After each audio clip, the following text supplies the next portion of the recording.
अस्सलाम वालेकुम नाज़रीन, मैं हूं एजाज अहमद और आप प्रोग्राम देख रहे हैं व्यूज़ ऑन न्यूज़। नाज़रीन, जैसा कि हमने आपको गुज़िश्ता नशिस्त में बताया था कि जस्टिस फ़ायज़ ईसा केस का फ़ैसला क्या हो सकता है, उसी हवाले से आज ये फ़ैसला सामने आ गया है। सुप्रीम कोर्ट ने उस रेफरेंस को कलअदम करार दे दिया है। तफसीली फ़ैसला बाद में जारी होगा, लेकिन आज शॉर्ट ऑर्डर सामने आया है। उस शॉर्ट ऑर्डर की पॉलिटिकल इम्प्लिकेशंस क्या होंगी, रेस्पोंडेंट्स तब्दील हो गए हैं, इसका असर क्या होगा, इस वक्त ये जानने के लिए हमने आज तकलीफ़ दी हमारे दोस्त और बहुत ही सीनियर और मुमताज़ सहाफ़ी है मतीउल्लाह जान। किसी तारुफ के मुताबिक नहीं, मतीउल्लाह जान से हम जानते हैं कि अब वो क्या समझते हैं कि ये रेफरेंस का जो ये फ़ैसला है ये अब मामलात को किस तरफ ले जाएगा, और जो बदनीयती का सवाल है वो तय हुआ या नहीं, और बदनीयती का सवाल अगर तय हो गया तो उससे कौन कौन मुतासिर हो सकता है। जी मतीउल्लाह जान, आप बताइए।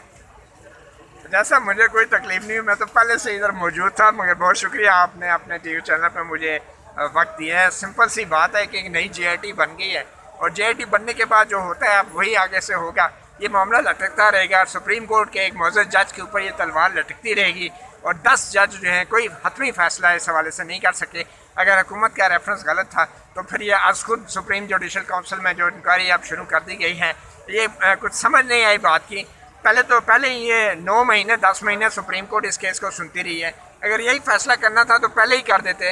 ये 9-10 महीने सुप्रीम कोर्ट के जज को और आवाम को जो है एक लटका के रखा सस्पेंस में। पूरी सुप्रीम कोर्ट की इज़्ज़त जो है मीडिया में उछलती रही है, और उसके बाद फैसला ये हुआ है कि मज़ीद 100 दिन तक अब ये मीडिया में ये इज़्ज़त जो है सुप्रीम कोर्ट की भी और मौजूद जज की भी उछलती रहेगी। शुक्रिया नाज़रीन, मतीउल्लाह जान के ख्यालात आपने सुने। सुप्रीम कोर्ट के सीनियर रिपोर्टर हैं जावेद सुमरो, उनसे हम जानते हैं। माफ़ कीजिएगा, जावेद सुमरो इस वक्त बिज़ी हैं। हम शाहिद सकलैन की तरफ चलते हैं। शाहिद सकलैन भी आजकल एक बहुत ही मशहूर चैनल अपना चला रहे हैं। शाहिद, आप बताइए, आप क्या समझते हैं कि इस फैसले के नताइज क्या हो सकते हैं? देखें, अभी तो ये जो फ़ैसला है फ़िलहाल तो क्योंकि ये शॉर्ट ऑर्डर था और इसमें डिटेल्स नहीं है, लेकिन जहाँ तक मामला है कि उन्होंने जो रेफरेंस हुकूमत की तरफ से दायर किया गया था, वो रेफरेंस जो है फ़िलहाल जो है मुस्तरद कर दिया गया है। लेकिन साथ ही ये भी कह दिया गया है कि FBI जो है इसको फ़िलहाल फॉर द टाइमिंग FBI के पास ही चला गया, और FBI जो है इसको चेक करेगा। उसके बाद दोबारा सुप्रीम जुडिशल काउंसिल इसको इसके ऊपर दोबारा मतलब है कर सकती है इसको फ़ायज़ ईसा के उसको खुद वो लेके तो जस्टिस ईसा के खिलाफ कार्रवाई हो सकती है। शुक्रिया शाहिद। मेरे साथ मौजूद है जाहिद किशकोरी। जाहिद किशकोरी भी किसी तारुफ के मोहताज नहीं, बहुत तवील अरसे से सुप्रीम कोर्ट को कवर भी कर रहे हैं। जाहिद किशकोरी न सिर्फ एक अच्छे और शानदार इन्वेस्टिगेटिव जर्नलिस्ट हैं, बल्कि कानून और आइन और सियासत को भी समझते हैं। जाहिद से हम ये जानते हैं कि इसकी लीगल एंड पोलिटिकल इम्प्लिकेशन इस फैसले की क्या होंगी। बहुत शुक्रिया। देखें, ये गवर्नमेंट के लिए ऑफ कोर्स एक सीरियस सेटबैक है। आज का जो फैसला है, सरदारती जो रेफरेंस था उसको क्रैश ऑफ कर दिया है सुप्रीम कोर्ट ऑफ पाकिस्तान ने। एक बड़ी लीगल बैटल थी जो कि 6 अगस्त से सुप्रीम कोर्ट में जारी थी 2019 से।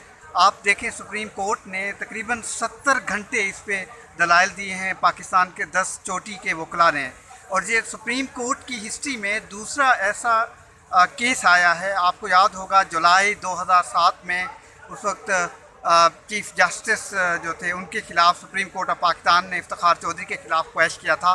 तो आज तारीख़ का ये दूसरा फ़ैसला है जो रीसेंट हिस्ट्री है सुप्रीम कोर्ट की।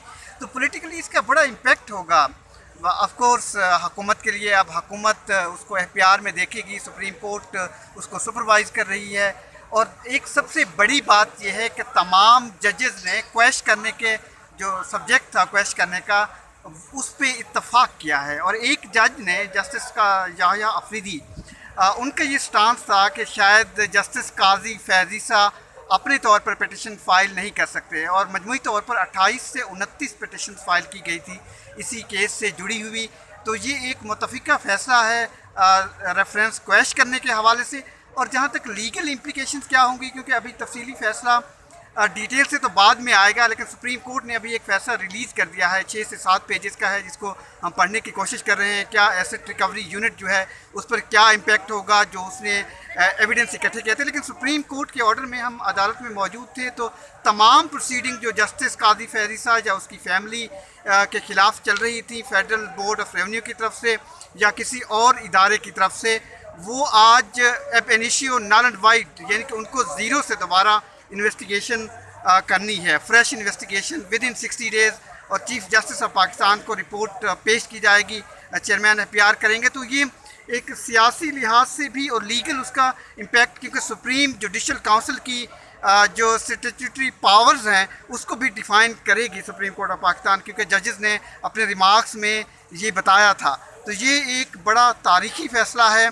अब देखना ये होगा कि आगे जाके इसका इम्पेक्ट कितना होगा, सुप्रीम जुडिशल काउंसिल इसको कैसे देखती है, इस पर ओपिनियन लोगों की क्या आती है। क्या एक क्रिटिकल व्यू पॉइंट ये भी आ रहा है, जहाँ पर वकला से हमारी बात हुई कि लगता है कि शायद जो दूसरी ऐसी प्रेसिडेंट्स आई है कि जब भी इस तरह के केसेस आते हैं तो हमेशा इस पे सवाल उठ जाता है कि क्या अकाउंटेबिलिटी का जो विद इन जुडिशरी एक हमेशा एक सवाल रहा है, उस पर एक बहुत सारी डिवाइडेड ओपिनियन है यहाँ पर लॉयर की।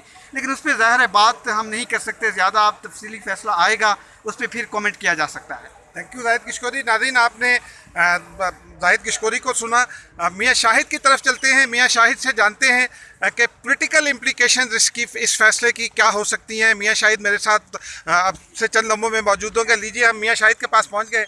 जी मियाँ शाहिद, आप बताइए कि जो इस फैसले की पॉलिटिकल इम्प्लिकेशंस हैं वो क्या हो सकती हैं। देखें, जैसा चंद दिन पहले भी बात हुई थी तो उसमें भी हम यही बात कर रहे थे कि ये फ़ैसला कैसा आएगा और कैसा हो सकता है। इम्कानात पे बात कर रहे थे, आज फ़ैसला आ चुका है। इसके जो सियासी असरात हैं वो तो मरतब होंगे। ज़ाहिर है हुकूमत का कोई काम भी अच्छा नहीं हो रहा, हुकूमत की कारकर्दगी